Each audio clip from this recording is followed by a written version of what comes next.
Voici quelques petites astuces intéressantes pour ceux et celles qui souhaitent explorer l'environnement Outlook sur votre poste. En cliquant sur l'onglet Fichier, il vous sera possible de programmer des réponses automatiques. Complétez simplement le formulaire, puis cliquez sur OK. Toujours dans Fichier, cliquez sur Options. Il vous sera possible, en cliquant sur Courrier, de créer ou de modifier des signatures de vos messages.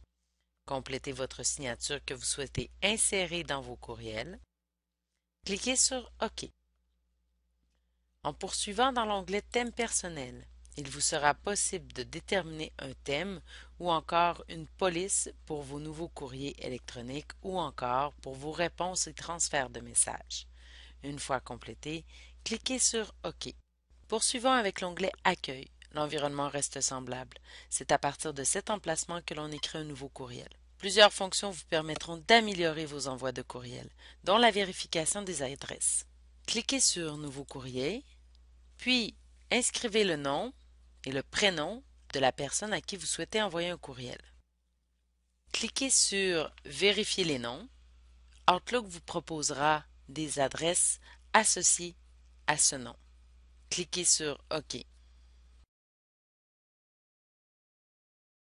En cliquant sur l'onglet Dossier, il vous sera possible de créer un nouveau dossier afin de classer les courriels que vous souhaitez conserver. Il existe plusieurs fonctions moins bien connues dans Outlook qui ont pour mission de faciliter l'utilisation de cette boîte. En voici une qui pourrait parfois vous donner un bon coup de main. Il pourrait arriver que vous envoyiez un courriel un peu trop rapidement. Voici comment rappeler votre courriel afin que vous le supprimiez ou le modifiez. Cette fonction fonctionne uniquement si la personne n'a pas ouvert son courriel. Cliquez sur Éléments envoyés.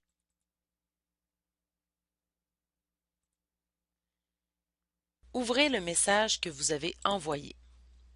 Cliquez sur l'onglet Autres actions de déplacement, puis sélectionnez Rappeler ce message. Il vous sera possible de supprimer les copies non lues de ce message ou encore de les supprimer et de les remplacer par un nouveau message. Une fois fait, cliquez sur OK.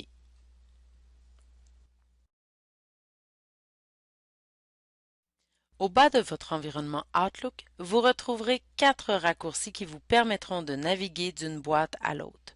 Le premier, l'enveloppe vous permettra d'accéder rapidement à votre boîte courriel. Le second est votre calendrier. En balayant la souris sur l'icône, vous pourrez consulter votre horaire de la journée. En cliquant dessus, vous aurez accès à l'interface complète de votre calendrier. Pour partager votre calendrier ou encore modifier votre calendrier, cliquez avec le bouton de droite de la souris sur le bandeau de votre calendrier. Modifiez rapidement la couleur ou encore partagez votre calendrier.